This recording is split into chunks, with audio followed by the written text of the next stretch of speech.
الله أكبر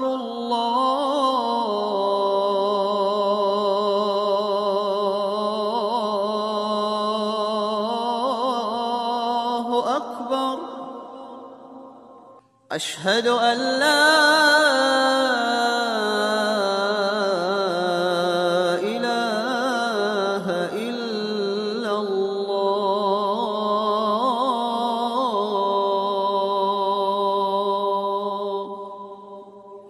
أشهد أن محمدًا رسول الله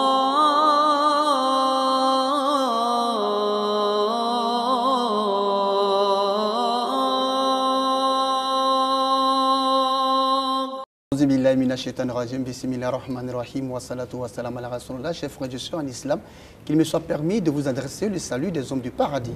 Salamu alaikum wa rahmatullah ta'ala wa barakatuh. Wa alaykum salam wa rahmatullahi wa barakatuh. Le prophète de l'islam, le prophète Mohammed, paix et salut sur lui, a dit: l'enfant pieux est une odeur parmi les odeurs du paradis. Mesdames et messieurs, bonsoir. Merci de nous suivre sur RTI 1. Le thème principal de ce soir va porter sur l'éducation spirituelle de l'enfant en islam. Notre invité ce soir est l'imam Harouna Kone. Il est imam de la mosquée du centre hospitalier et universitaire CHU de Tracheville.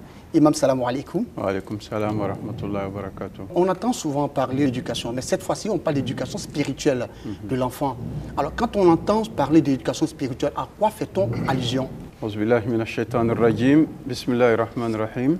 Alhamdulillahi rabbil alamin. Allahumma salli ala Muhammad wa ala ali Muhammad wa sallim. On entend par éducation spirituelle une éducation où on apprend à l'enfant qui est son créateur. On apprend à l'enfant comment il doit se comporter avec son créateur. On apprend à l'enfant quel est le but de sa présence sur cette terre, qui il est, où il est et où est-ce qu'il doit partir.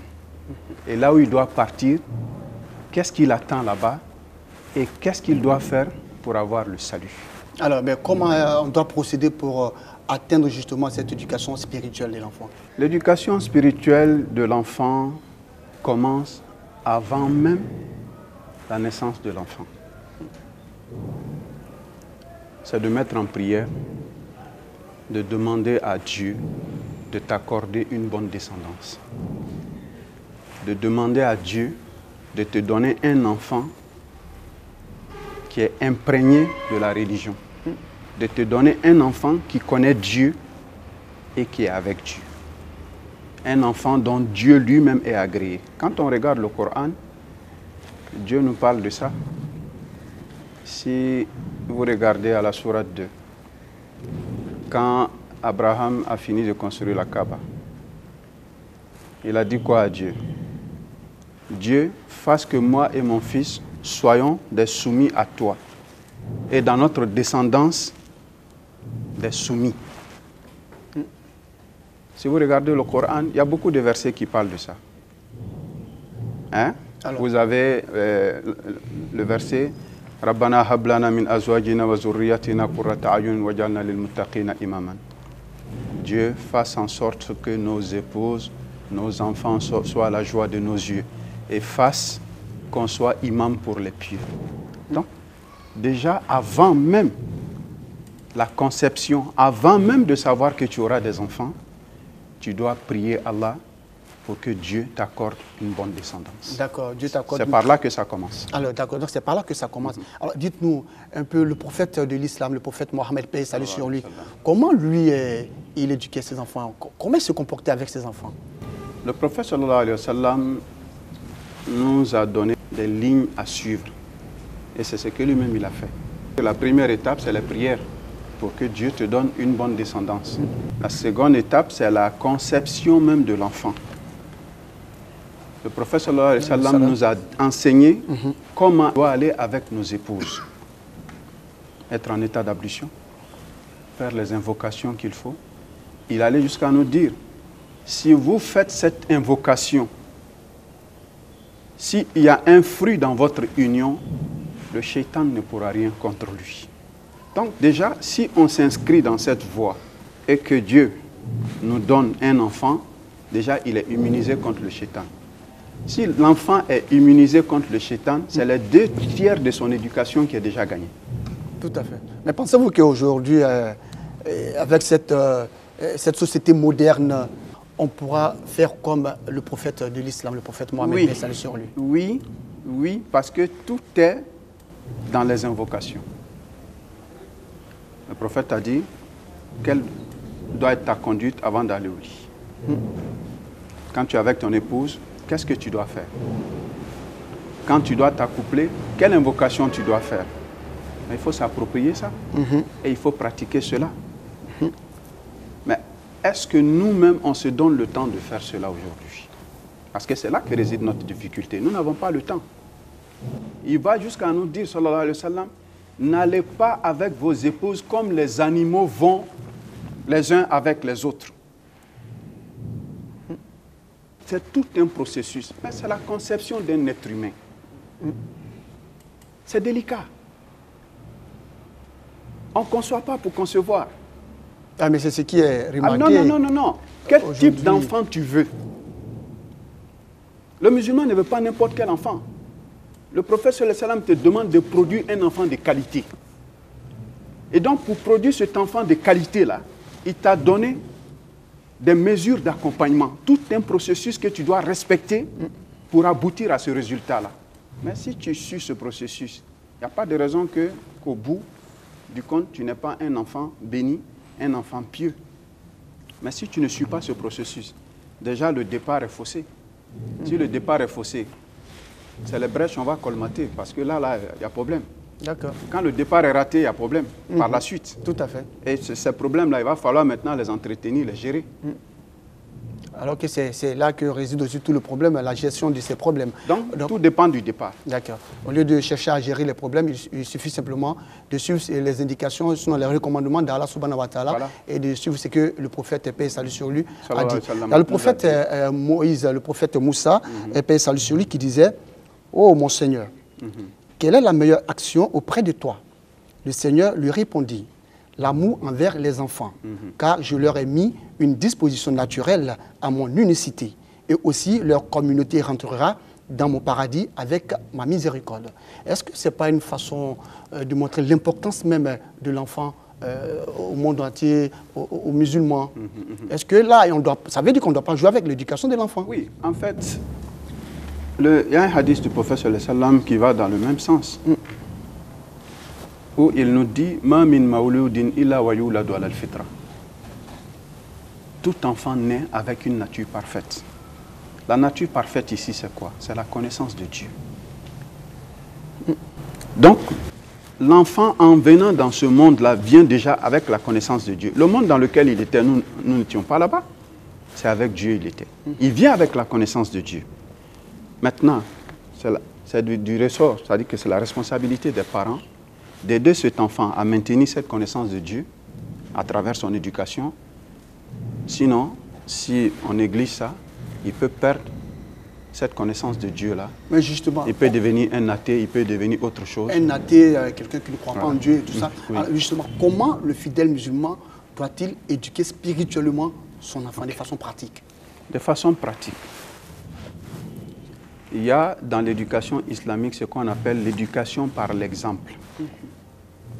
L'enfant, depuis le bas âge, jusqu'à ce qu'il ait l'âge de 6 ans, 7 ans, c'est un imitateur. Cette phase-là est une phase très très délicate dans l'éducation spirituelle d'un enfant. Et c'est une période où les enfants suivent les faits et gestes des parents. Si on l'habitue à faire ses prières en ce moment-là, à l'âge de 7 ans, on n'aura pas à lui dire il faut aller prier. Mais si cette phase-là est ratée, il y a problème. Mais pour que cette phase-là réussisse, il faut que toi-même, le parent, tu sois un modèle, un exemple à suivre. Tu sois l'ami de l'enfant. Il te voit en train de prier, tu l'invites à prier, tu l'envoies à la mosquée. Bref, tu l'imprègnes dans la prière. Parce que c'est un imitateur. Alors il devient un exemple pour la société. Justement. L'éducation, c'est les habitudes qu'on donne aux enfants. Donc, s'il a pris cette habitude, vous verrez qu'à l'âge de 7 ans, vous n'aurez pas à lui dire il faut aller prier. Il sait déjà qu'il doit prier. Parce qu'il a déjà appris, il t'a vu faire, il t'a imité. Cette habitude-là s'est installée en lui et c'est ce qu'il va. Et donc, selon vous, il faut tenir compte de l'enseignement donné par l'islam pour éduquer son enfant. Effectivement. Effectivement. Parce que l'éducation, c'est des étapes. Hein? Rasoul vous dit sur le salam, ordonnez à vos enfants de prier à l'âge de 7 ans. C'est une phase de mise en train. Mais avant cette phase de mise en train-là, la période où l'enfant est un imitateur, c'est cette période-là qu'il faut mettre à profit. D'accord. Mais en quoi il est bénéfique justement d'éduquer son enfant en suivant ce que le Coran dit ou en suivant ce que le prophète paix et salut sur lui? Il est important qu'on donne à nos enfants une éducation spirituelle parce que quand un enfant a une éducation spirituelle, il devient un être utile à la société. Il ne pourra jamais être un être nuisible parce qu'il sait qu'il a un Dieu qui lui a donné des recommandations partout où il est. Ce Dieu-là le voit, donc il a le devoir de bien se comporter. Il ne voit pas les hommes en fait. Il voit Dieu. Tout ce qu'il pose comme acte, il se dit, qu'est-ce que Dieu va penser de moi? Qu'est-ce que Dieu va faire de moi si je fais ceci ou cela? C'est comme ça que l'enfant fonctionne. Et une personne qui fonctionne comme ça dans la société ne va pas voler, ne va pas corrompre, ne va pas faire du mal à autrui, ne va pas tuer quelqu'un, ne va pas blesser quelqu'un. Ce que vous dites, c'est vraiment important. C'est-à-dire que c'est pour un enfant qui ne suit pas les recommandations données par son père, est-ce que le père ou la mère doit forcer l'enfant à prier ou à suivre l'islam? C'est vrai, on a des enfants qui parfois peuvent nous poser beaucoup de difficultés. Tu as respecté cette phase-là avec lui, où tu l'as appris à faire les prières, ainsi de suite, tout ça. À un moment donné, il se rebelle. Ça peut être la faute de mauvaise compagnie. Il peut se retrouver dans un environnement qui peut l'influencer, qui peut l'amener à négliger ses prières. Mais dans ces cas-là, on n'a pas besoin de faire le forcing. On fait le forcing avec Dieu. C'est vrai qu'on va toujours donner des injonctions pour dire il faut prier, il faut prier. On va toujours chercher à le raisonner, mais on va aussi, derrière tout ça, mettre la prière, le confier à Dieu pour que Dieu guide son cœur. Parce que cet enfant, il t'appartient physiquement, mais son cœur, son esprit est entre les mains de Dieu. Donc, cette partie-là, même si vous réussissez, comme on n'est pas à l'abri des illusions, il faut toujours confier cette partie-là à Dieu. Dieu, voilà ce que j'ai pu faire, le reste, je te confie. Ce que je ne peux pas, toi, Dieu, tu peux. Il faut aider mon enfant. Alors, donc, ce que vous dites, ça se comprend aisément. Comment donc le parent doit s'adresser, sinon communiquer même avec son enfant? Parce que là aussi réside tout le problème, savoir communiquer avec les enfants. Oui. D'aucuns pensent que c'est la chicotte, voilà, il faut frapper. En islam, la chicotte, c'est le dernier recours. La chicotte, en islam, c'est le dernier recours. Si on a mis la chicotte en avant, si ça n'a pas marché, on a échoué dans l'éducation de son enfant. La violence ne peut pas résoudre le problème. Ce qui peut résoudre le problème, c'est le dialogue. C'est le dialogue, mais aussi la prière. Prier pour cet enfant. Il y a un verset qui est là, que les musulmans négligent. Mais ce verset-là est très important. Il y en a qui l'ont expérimenté. Aujourd'hui, leurs enfants prient sans problème. Rabbi ij'alni muqima salat. Rabbi ij'alni muqima salat. Wa min zurriyati rabbana wa taqabbal du'a. Dieu, fasse que je sois quelqu'un qui établit la prière. Et fasse que ma descendance établisse la prière. Dieu exauce mes vœux. C'est une invocation coranique que les parents doivent utiliser pour demander à Dieu d'aider leurs enfants à faire la prière. Mais on ne le fait pas. on a beaucoup d'armes pour résoudre le problème de nos enfants, mais il faut qu'on accepte de prendre et il faut qu'on accepte de pratiquer. Seul, on ne peut pas réussir l'éducation de nos enfants. Il y a ce que nous pouvons faire et il y a ce qu'il faut confier à Dieu. Généralement, nos enfants même n'ont pas d'assistance spirituelle. On pense qu'avec l'argent, on peut tout se permettre. Et c'est quand ça capote à ce niveau-là qu'on pense que maintenant, il faut faire recours à Dieu. Depuis le départ, il faut impliquer Dieu. Il faut éduquer avec Dieu. D'accord. Oui. Et c'est vraiment très important ce que vous dites. Alors, beaucoup de parents sont émotionnels, hein, eux, à tel point que leurs enfants n'ont jamais entendu le mot « non » de leur bouche. Alors, est-ce que cela peut favoriser la bonne éducation de l'enfant? Non. Dans l'éducation d'un enfant, le parent doit être un équilibriste. L'enfant ne doit pas être dans seulement ses droits. Il doit aussi savoir qu'il a ses devoirs. Mais l'enfant vit entre oui et non. Il sait que parfois c'est bon, parfois c'est pas bon. Le parent a l'obligation d'être un équilibriste. Il ne doit pas confiner l'enfant dans un seul registre, dans le registre du non. Malheureusement, c'est ce qu'on voit. Et un enfant qui a grandi dans ça, il ne connaît que le langage du non et c'est ce qu'il va pratiquer. Et quand il connaît le langage du oui, d'accord. Malheureusement. Parce qu'il y a des parents qui n'aiment pas voir leurs enfants soit serrer la mine, soit pleurer, et donc ce qu'ils demandent, on lui donne quand on sait même que ce n'est pas bon. Est-ce que ça, c'est normal? C'est vrai qu'il faut faire plaisir aux enfants, mais quand il est nécessaire de leur dire non, il faut le dire. D'accord. Alors, Imam connaît, un enfant mal éduqué, n'est-il pas un danger pour la société? Un enfant mal éduqué est un danger pour lui-même. Il est un danger pour ses parents. Il est un danger pour la société. L'objectif du musulman, c'est de donner à la société des êtres utiles et non des êtres nuisibles. Donc c'est pourquoi il est bon que dans l'éducation de nos enfants, la partie spirituelle, là, vraiment qu'on prenne avec beaucoup de sérieux. Ce que vous venez de dire est vraiment poignant. Alors, est-ce que le parent lui-même ne doit pas savoir les amis que fréquentent ses enfants? Oui, mais tout ça, ça fait partie de l'éducation. Je donne une éducation à mon enfant, mais il doit avoir un contrôle parental. Je dois surveiller mon enfant. Je dois savoir qui sont ses amis. Nous, à l'époque, quand ton père voit quelqu'un derrière toi, il te pose la question de savoir qui est celui-là. Il vient de quelle famille? Les parents se connaissaient. Et donc, quand c'est comme ça, le père te dit, je ne veux plus te voir avec celui-là. Parce qu'il sait qu'il vient d'une famille dévergondée. Mais on sait souvent que l'enfant, il est étudiant, il est élève, ou soit il se débrouille, il ne fait rien de particulier.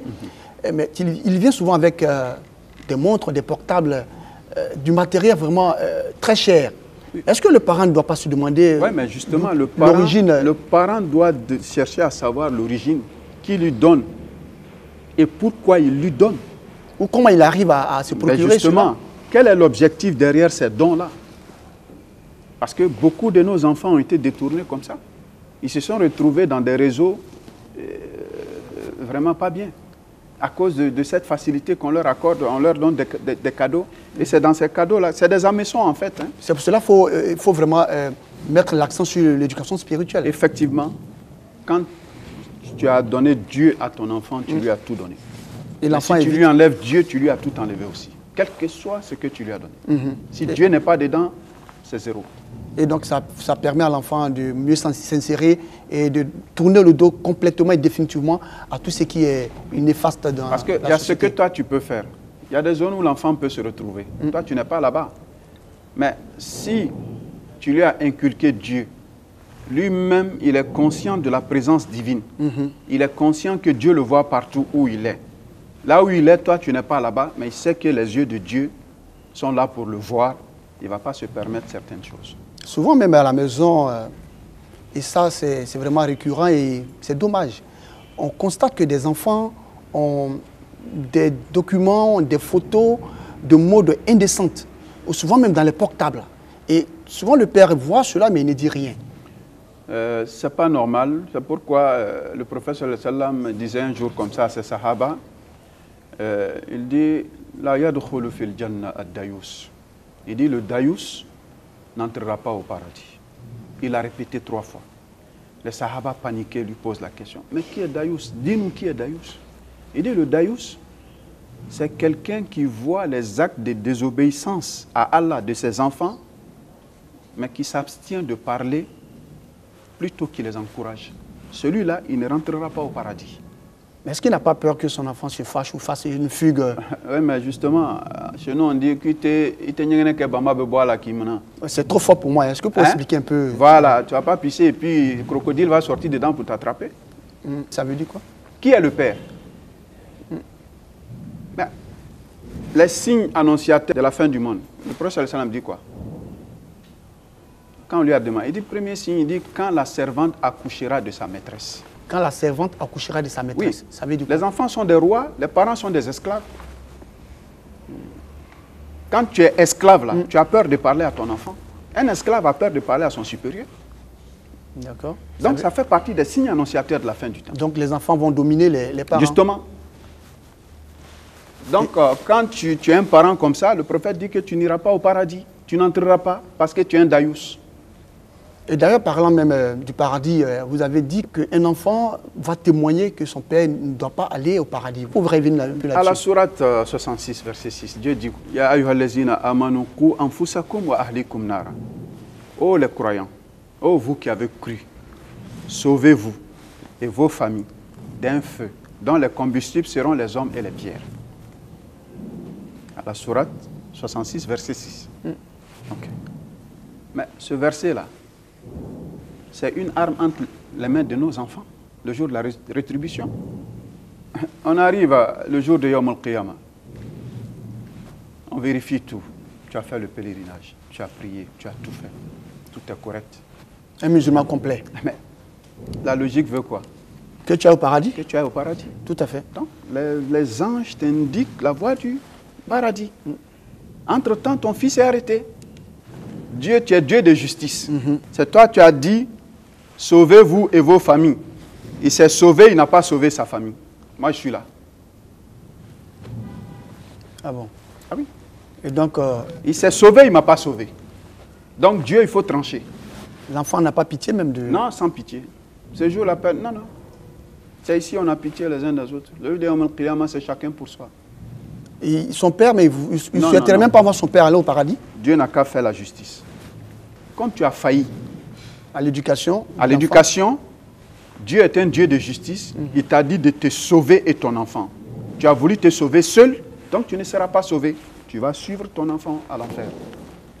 D'accord, mais l'enfant qui n'a rien à voir dedans, qui est innocent, est-ce que Dieu ne peut pas aussi avoir pitié de ces derniers parce que lui, le père n'a rien fait, n'a pas accompli sa mission? Oui, si le père a accompli sa mission et qu'à un moment donné, à l'âge de responsabilité de l'enfant, c'est l'enfant lui-même qui a dévié, il assume sa responsabilité seul. D'accord. Mais si la responsabilité du parent est engagée, là, c'est catastrophique. D'accord. Voilà. Alors, quelle est la place des guides religieux, des imams, des prédicateurs dans l'éducation spirituelle même des enfants? Qu'est-ce que vous faites? Quels sont les conseils que vous donnez à vos fidèles? Nous, nos rôles, c'est de dire aux parents comment est-ce qu'ils doivent éduquer leurs enfants. De façon spirituelle, je veux dire. De façon spirituelle, oui. Vous avez des parents qui ont confié leurs enfants à des imams pour des conseils et autres. Mais il y en a qui eux-mêmes n'ont pas de contact avec la mosquée. Ils n'ont pas de contact avec l'imam.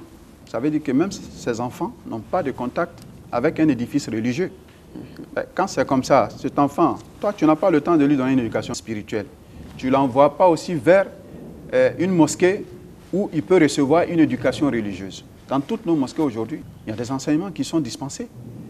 Voilà. Donc, aujourd'hui, par la grâce de Dieu, même quand le parent ne peut pas, il a la chance d'avoir à côté de lui, dans sa communauté, dans sa mosquée, une institution qui peut l'aider à réussir l'éducation de son enfant. Mais il faut qu'il fasse quand même l'effort d'envoyer l'enfant vers ces centres-là. Très important. Voilà. Alors, souvent aussi, on constate qu'il y a des parents qui sont insolents à l'égard de leurs enfants. Est-ce que ces enfants-là, quand ils grandiront, ils ne seront pas rebelles, ils ne vont pas désobéir à ces parents-là? Je dis toujours aux parents, tu es fort aujourd'hui, mais tu es faible demain. Ton enfant, il est faible aujourd'hui, mais il est fort demain. Ce que tu lui donnes aujourd'hui, c'est ce qu'il va te donner demain.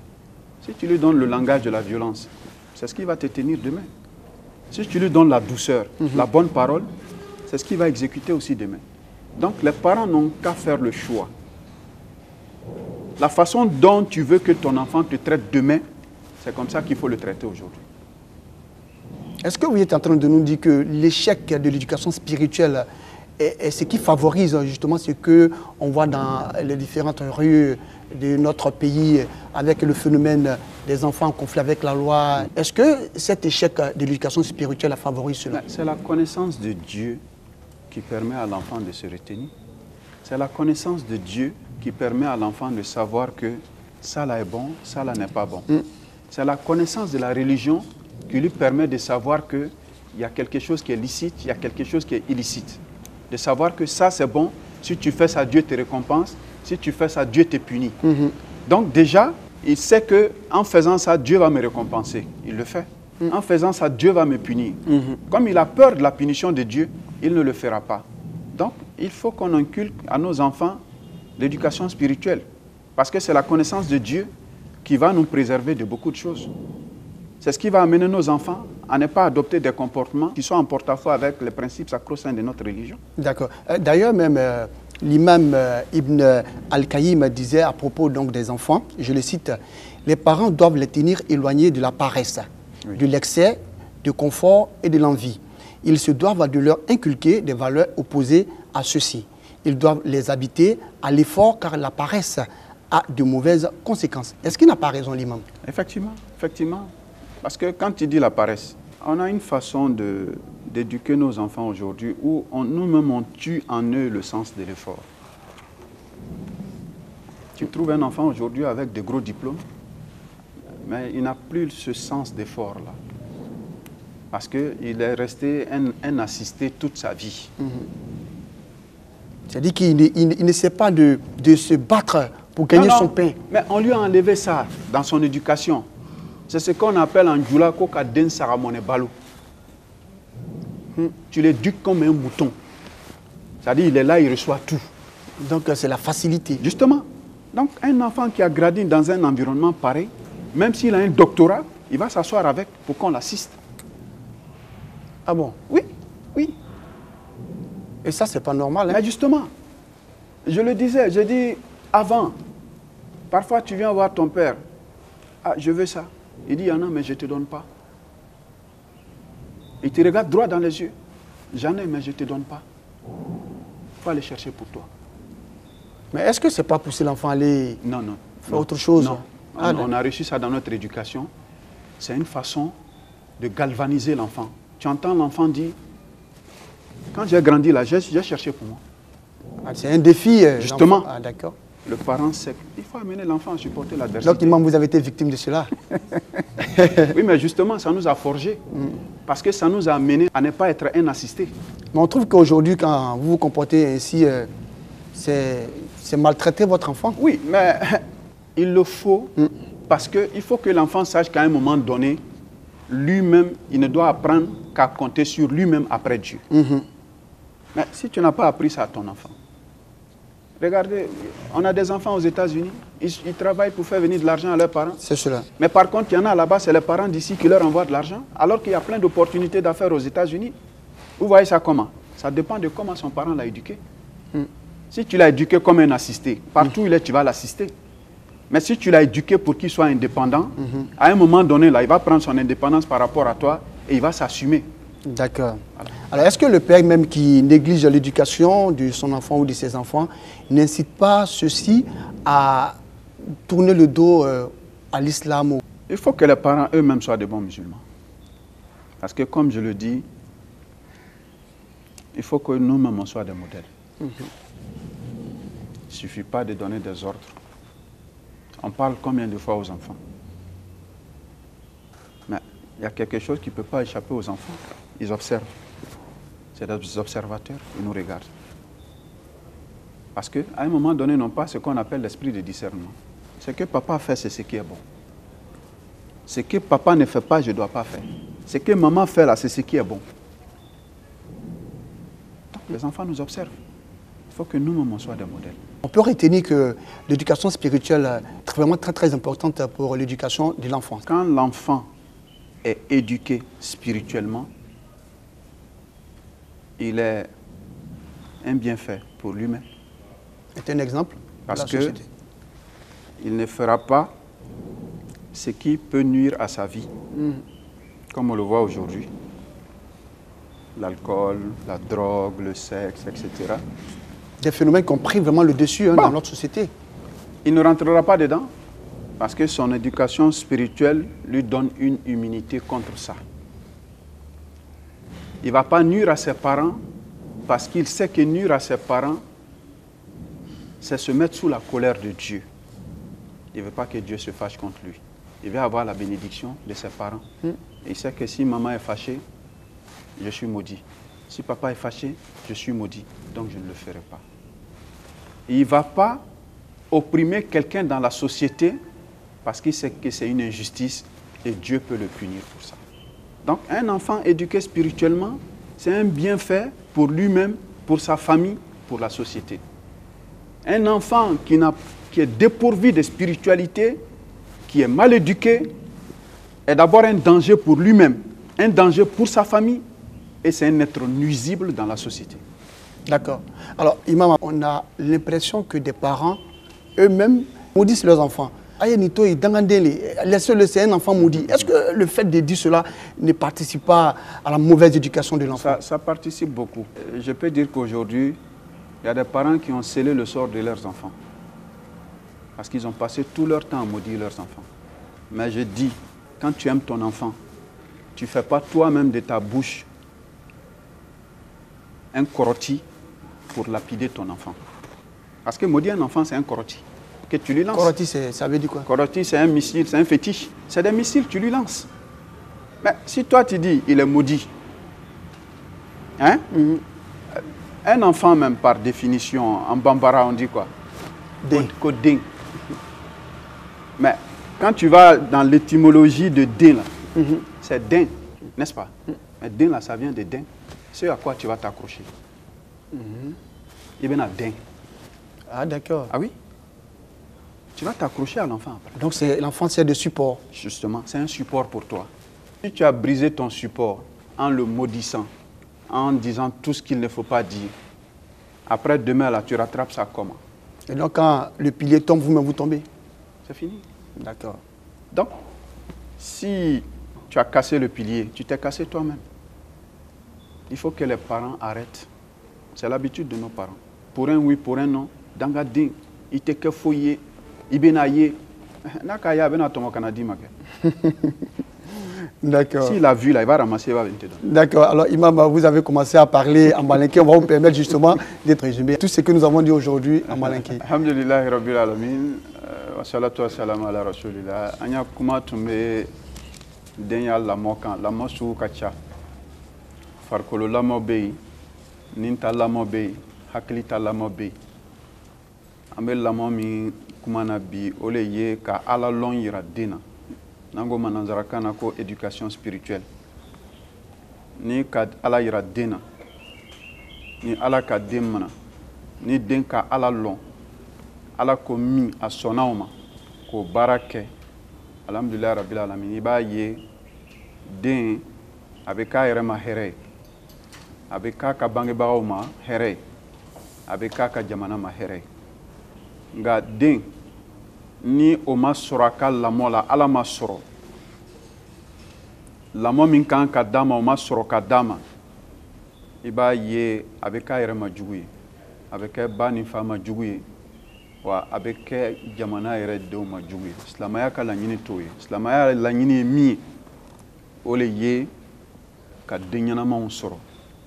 O tuma na den ɲɛnama sɔrɔ nin, fo a ye daminɛ a daminɛ yɔrɔ la. A daminɛ yɔrɔ ye min ye, o le ye depuis le yɛrɛ m'a lɔn k'i bɛna furu ka den sɔrɔ. A donya duwawu la. A duwawu caman le bɛ kuranna kɔnɔ. Kiraw ka duwawu kɛ ko ala ye den ɲɛnaman d'u ma ka sɔrɔ ma muso ta ban.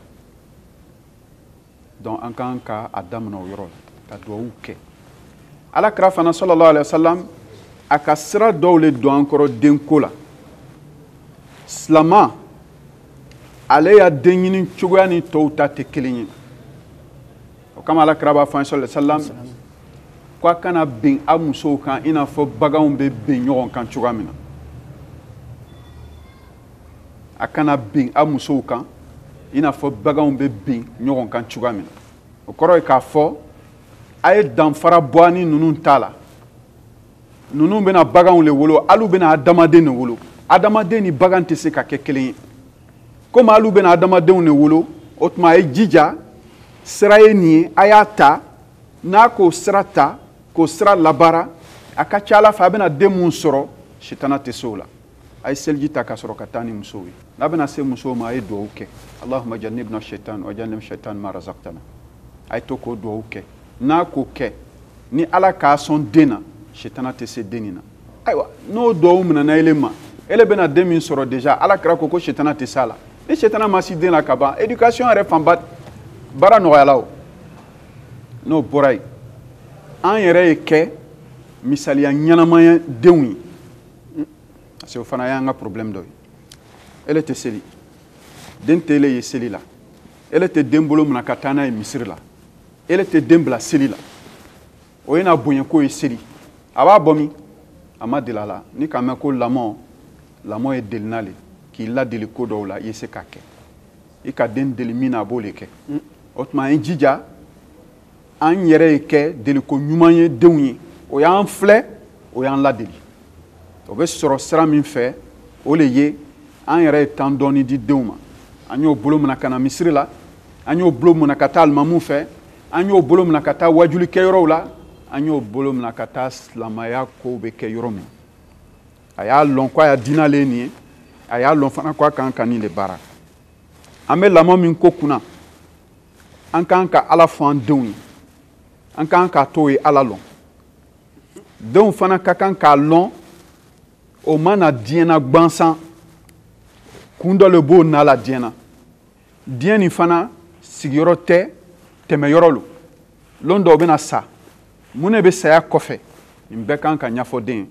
Parce que éducation spirituelle laɲini min b'a la, o le ye ele yɛrɛ ye kisi ka bɔ jahanama don ma, i den yɛrɛ fana ye kisi ka bɔ jahanama don ma.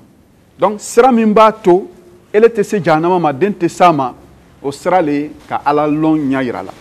Ni den k'o sɔrɔ, ele yɛrɛ lafiya la. O kama Alakira ko sallallahu alaihi wasallam a ko man rabba waladan hatta yaqula la ilaha illallah lam yuhasibuhu Allah.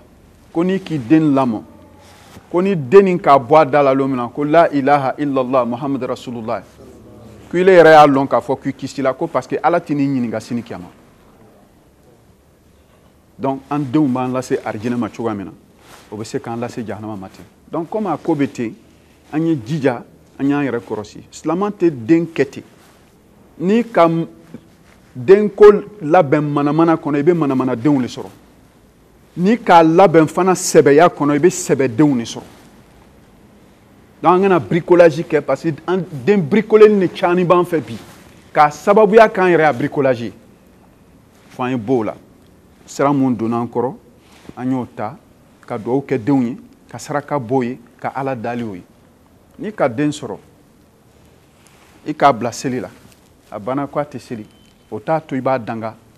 O t'a to i bɛ nɛni fɔ a ma, nɛni min bɛ taa a dimi fɛngɛ a la fo a bɛ taa a yɛrɛ bila kojugu dɔ la. I b'a kɛ Ala dali ye. I b'a kɛ dugawu ye a ye. K'a ɲini Ala fɛ, Ala y'a mayɛlɛma. K'a ɲini Ala fɛ, Ala y'a kanda. An ɲinɛnen bɛ dugawu yɔrɔ kɔ denw ye. An bɛ sigi k'Ala dali seliw kɔfɛ, mais k'a fɔ Ala ye ko Ala ye denw kanda, o dugawu ka dɔgɔ an fɛ. K'a fɔ Ala ye ko Ala ye hakili ɲuman di an denw ma, o dugawu ka dɔgɔ an fɛ. O le do kan ka kan ya duwawuba ye bi. Parce que lajarabi min b'an denw kan bi, o lajarabi tɛ kunu. Kunu, ele yɛrɛ le tun bɛ wuli ka taa ko dɔw yɔrɔ ɲini. Ni ma s'a yɔrɔ la, a tɛ s'i ma. Kunu ni tun ko i bɛ bataraya ko dɔw kɛ, a yɔrɔw le bɛ f'i tun se. Mais bi batara yɛrɛ bɛna denw sɔrɔ so kɔnɔ. A b'o ya téléphone kɔnɔ. A bɛ internet kan. A bɛ fan bɛɛ, a kɛn bɛ fitina yɛrɛ le kɛn bɛ ka denw lamini o sigilen bɛ fitina kɔnɔ. Aïwa, nele ka den lamo sigi e yɛrɛ kelen hakili kan. E ma den kalifa Ala ma. Il ma den kalifa Ala bolo do Ala bolo. E bɛ bɔ a la cogo di? I tɛ se ka bɔ a la. Fankelen y'an ta ye, fankelen an kan k'o di Ala ma ka dugawu kɛ denw ye. An k'o le ma o éducation spirituelle. O éducation spirituelle kɔnɔ den bɛ na Ala lɔn. A b'a lɔn ko ni Ala bɔla yen bangebagaw le bɛ yen. A b'a Ala ya hakɛ lɔn. A b'a la kira ya hakɛ lɔn sallallahu alaihi wa sallam. A bɛ bangebagaw ya hakɛ lɔn. A b'a sinji ɲɔgɔnw a n'a balimaw a b'olu ya hakɛ lɔn. A sigiɲɔgɔnw n'a balimaw a jamanaden ɲɔgɔn a b'o bɛɛ ka hakɛ lɔn. A y'a hɛrɛ le bɛ se mɔgɔw ma. A y'a kojugu tɛ se mɔgɔ ma. Ala lɔn de b'a to den bɛ don o sira fɛ. Merci à vous, Imam Kone, pour ce résumé à Malinki. C'est la fin de cet entretien. Rappelons que nous étions avec l'imam Harouna Kone. Il est imam de la mosquée du centre hospitalier et universitaire CHU de Trécheville. Avec lui, nous avons parlé de l'éducation spirituelle de l'enfant en islam. Merci à vous de nous avoir suivis. Rappelons que vous pouvez suivre la rediffusion de l'émission Allah Wakuba tous les vendredis à partir de 9h. J'ai été ravi de vous présenter cet entretien. Ne décrochez surtout pas pour la suite des autres rubriques de l'émission. Salam alaikum wa rahmatullah wa barakatuh.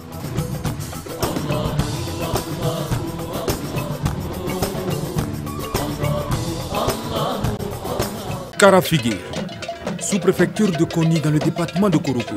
Ambiance des grands jours à l'arrivée du ministre de l'Intérieur et de la Sécurité Vagondo Diomondi et du ministre de la Communication, des médias et de la francophonie Amadou Koulibaly, venu participer à la première édition de la célébration du Maouloud qui commémore la naissance du prophète de l'islam. À Karafigué, la place publique était remplie de monde.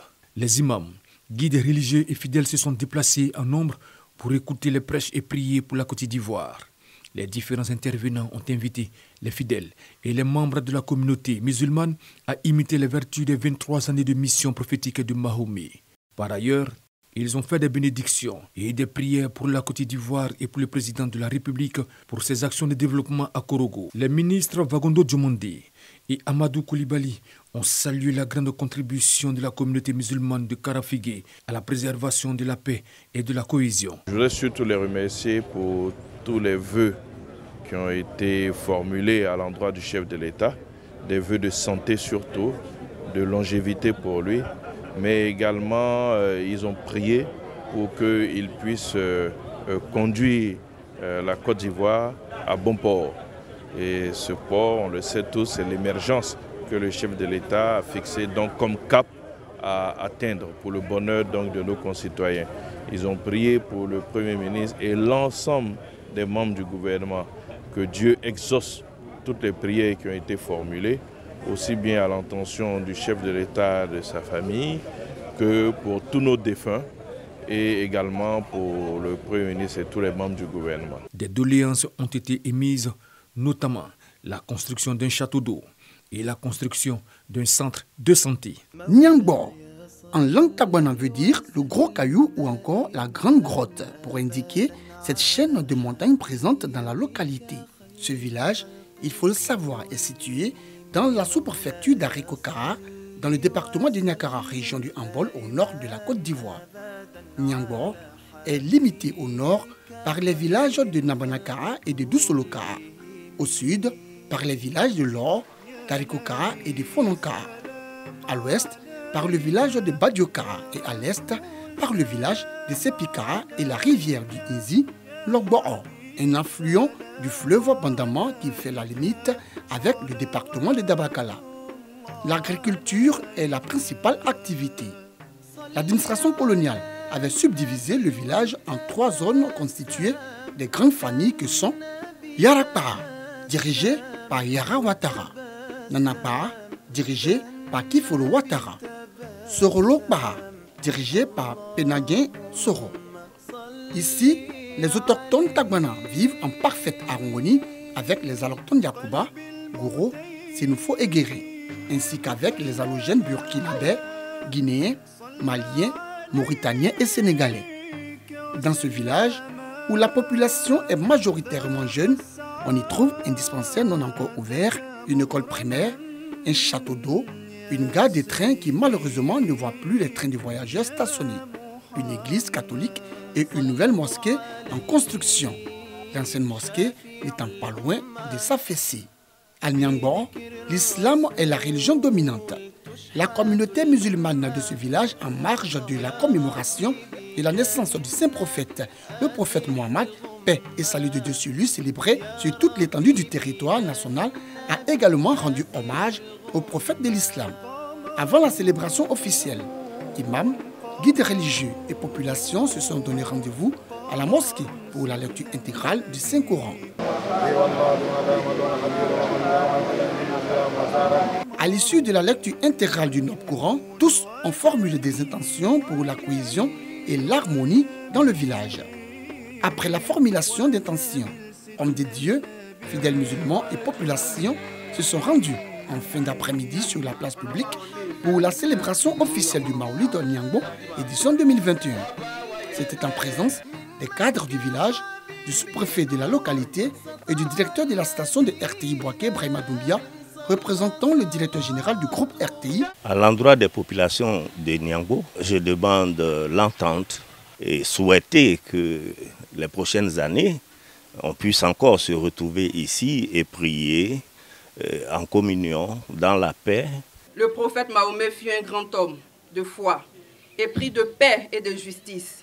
Cette commémoration augure de notre engagement commun à marcher dans les sillons tracés par le prophète Mahomet. Le Maolid Niangbo 2021 a aussi bénéficié du soutien de l'honorable Lassana Ouattara, député de Korogo, conseiller technique du président de la République, Alassane Ouattara, par ailleurs parrain de ce grand rendez-vous islamique. Tout Niangbo est à la lumière. Grâce à qui? Grâce au président de la République, Alassane Ouattara. C'est un bâtisseur. Il veut développer la Côte d'Ivoire. Et nous prions Dieu de lui donner une longue vie. Je demande aux imams, à nos mamans, de prier pour le président Alassane Ouattara. S'il n'y a pas de paix, rien ne peut être développé. Donc, prions pour la paix. La nuit tombée, imam, prédicateur, moukadam, fidèles musulmans, cadres, mais aussi filles et fils de Niangbo se sont encore retrouvés sur la place publique, non loin de la mosquée du village. Au cœur de cette rencontre, des prêches, des prières, des louanges, des chants liturgiques et des bénédictions.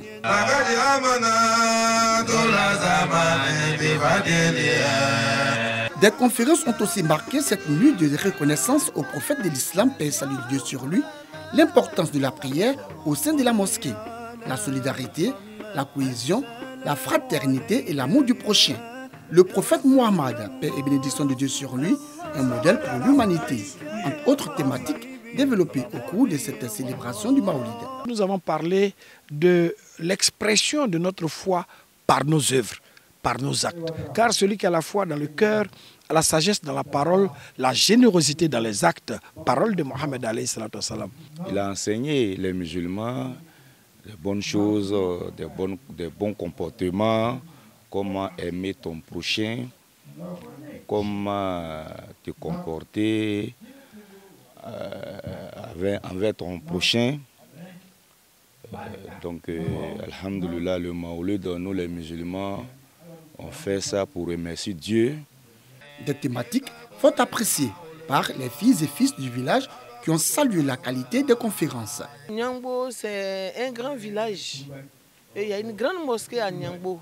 Il faut que la population de Niangbo vienne prier à la mosquée et chaque année célébrer cette fête.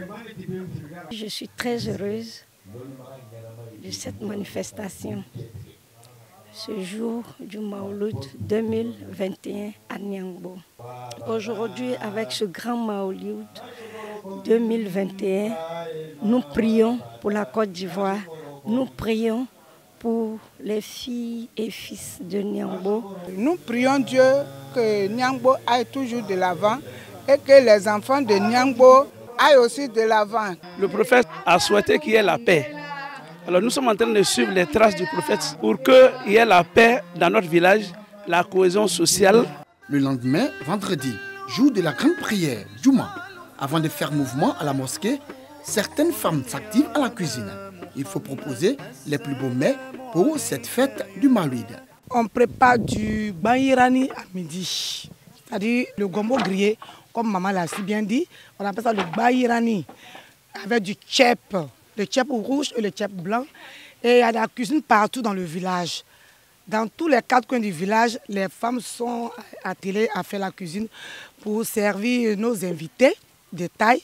Et quand arrive l'heure de la prière, les populations, tout de blanc vêtus, se rendent massivement à la mosquée pour prier pour l'entente et la cohésion entre les filles et fils de Niangbo, mais aussi prier pour la paix et la stabilité en Côte d'Ivoire. Imam Sanogo, imam principal de la mosquée, dans son sermon, a exhorté l'ensemble de la communauté musulmane de Niangbo et de la région du Hambol à adopter un comportement digne, exemplaire et responsable à l'image du prophète Mohammed, paix et salut de Dieu sur lui. La célébration de la commémoration de la naissance du saint prophète, le prophète Mohammed, paix et salut de Dieu sur lui, à Niangbo. Une opportunité pour les guides religieux ainsi que pour les filles et fils de ce village d'organiser une ziara, visite dans les différents cimetières, l'ancienne et la nouvelle. Objectif, rendre hommage aux parents rappelés à Dieu. Comme les années précédentes, cette année encore, la ziara a débuté après la prière de Djouma. Cap alors sur l'ancien cimetière.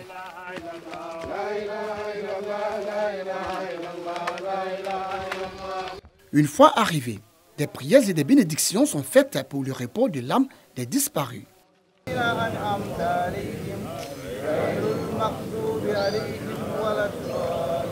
Pour fidèles et populations rendre visite aux parents qui ne sont plus de ce monde, c'est aussi un acte d'adoration. Ils saluent d'ailleurs l'initiative. Après l'ancien cimetière, direction le nouveau cimetière, à l'autre bout du village. Cantiques, louanges et chants liturgiques au centre de cette ziara. Comme à l'ancien cimetière, des prières et des bénédictions ont également été formulées pour le repos de l'âme des défunts.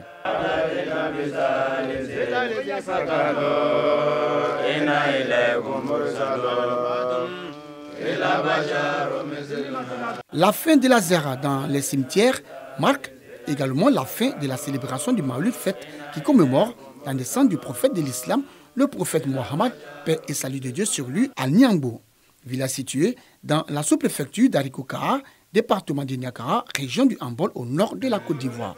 Après la ziara, imam, moukadam, prédicateurs, fils et fils de Niangbo se sont dirigés sur la place publique pour les dernières bénédictions. Fini la célébration du Maulid 2021 à Niangbo. Rendez-vous l'année prochaine pour la célébration du Maulid 2022. Allah